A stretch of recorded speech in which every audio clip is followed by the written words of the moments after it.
Students, आप देख रहे हैं अपना यूट्यूब चैनल अनकेमिस्ट्री ऑनलाइन और मैं हूं शेरबाज बलोच। हम देख रहे थे प्रिपरेशन ऑफ अल्कीन्स और अल्कीन्स की प्रिपरेशन में आज का हमारा टॉपिक है preparation of alkenes by decarboxylation of carboxylic acid या dicarboxylic acid. Dicarboxylic acids को हमने लेना है और उनकी डी कार्बोक्सिलेशन करनी है, यानी उनमें से कार्बन डाइऑक्साइड निकालना है, तो इससे हमें अल्कीन्स मिलेंगे। तो इस मेथड को हम कोलबेज इलेक्ट्रोलाइटिक मेथड भी कहते हैं। इसका डिटेल मेथड विद मैकेनिज्म आपको अल्केन की प्रिपरेशन में मिल जाएगा, सेम मेथड है। तो स्टार्ट करते हैं। हमारे पास है कोई डाई कार्बोक्सिलिक एसिड, जैसे CH single bond with CH2 single bond with CH2, COOH COOH, ये हमारे पास है सक्सीनिक एसिड। सक्सीनिक एसिड, इसकी हमने करनी है डी कार्बोक्सिलेशन। इसमें से कार्बन डाइऑक्साइड को हमने निकालना है। तो सबसे पहले हम इसका रिएक्शन करवाएंगे सोडियम या पोटाशियम मेटल के साथ, तो ये अपने साल्ट में तब्दील हो जाएगा, सोडियम साल्ट में या पोटाशियम साल्ट में तब्दील हो जाएगा। जैसे अगर इसको हम सोडियम के साथ ट्रीट करें in the presence of water H2O या सोडियम का एक्वस सोल्यूशन, यहां से ये H रिप्लेस हो जाएंगे, यहाँ पे सोडियम साल्ट बनेगा इसका CH2 CH2 COONA और COONA। तो हमारे पास बन गया sodium di sodium succinate, die sodium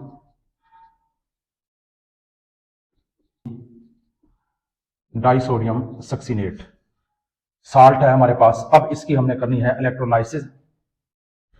अच्छा जी, अब ये साल्ट जो है डाइसोडियम सक्सीनेट, ये एक अच्छा इलेक्ट्रोलाइट है। इसकी इलेक्ट्रोलाइसिस होगी कुछ इस तरह से CH2 CH2 COONA COONA, ये यहां से टूट जाएगा, यहां से ये टूट जाएगा, क्या बनेगा CH2 CH2 COO minus COO minus plus 2Na plus 2Na plus, ये हमारे पास आ गया। अब इसकी होगी इलेक्ट्रोलाइसिस। तो इलेक्ट्रोलाइसिस मेथड में क्या होता है, एक एनोड होता है, एक कैथोड होता है।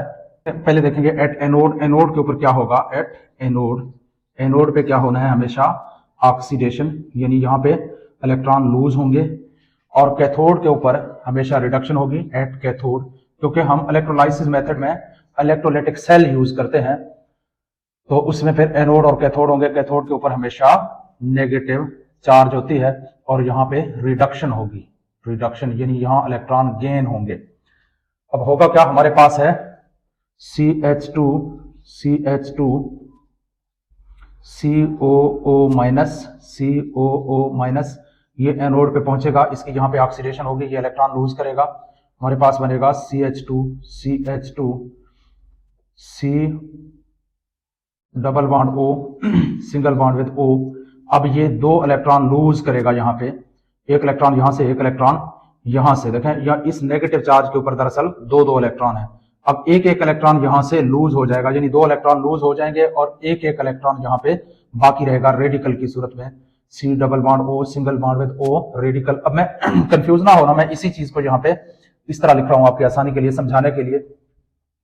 तो यहाँ पे दो इलेक्ट्रॉन लूज हो चुके हैं क्योंकि ऑक्सीडेशन होनी है, तो यहाँ पे ऑक्सीडेशन हो चुकी है।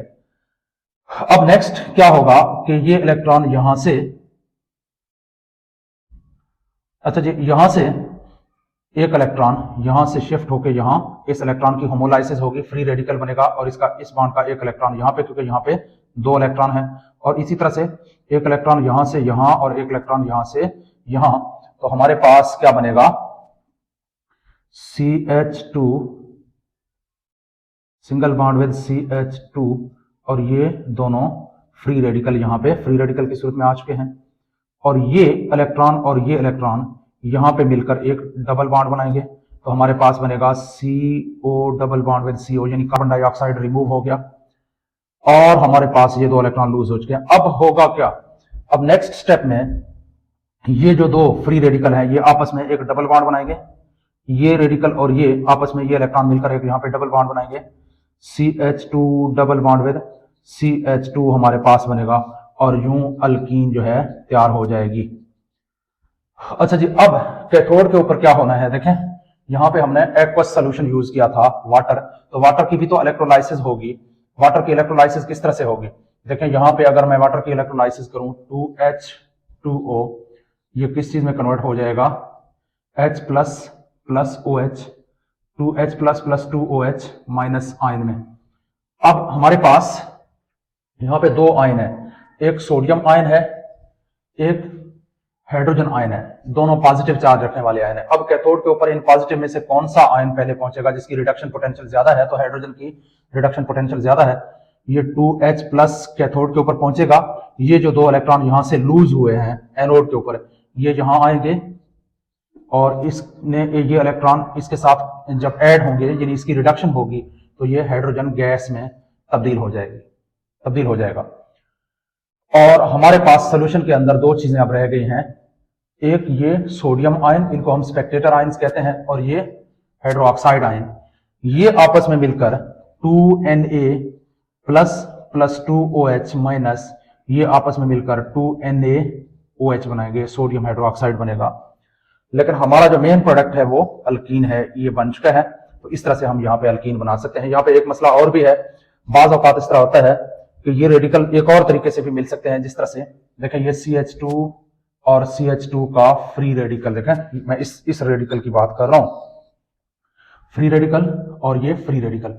तो यहाँ पे सोल्यूशन के अंदर, मिक्सचर के अंदर बहुत सारे इस तरह के फ्री रेडिकल होंगे, ये आपस में कंबाइन होकर ब्यूटेन भी बना सकते हैं, जैसे ये CH2 और ये CH2 फ्री रेडिकल।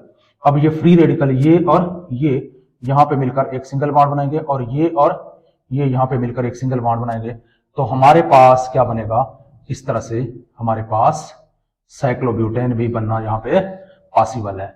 लेकिन हमारा जो मेन प्रोडक्ट होगा वो इथीन होगा, यानी अल्कीन होगा। इस तरह से हम कोलबेज इलेक्ट्रोलाइटिक मेथड को यूज करके अल्कीन बना सकते हैं।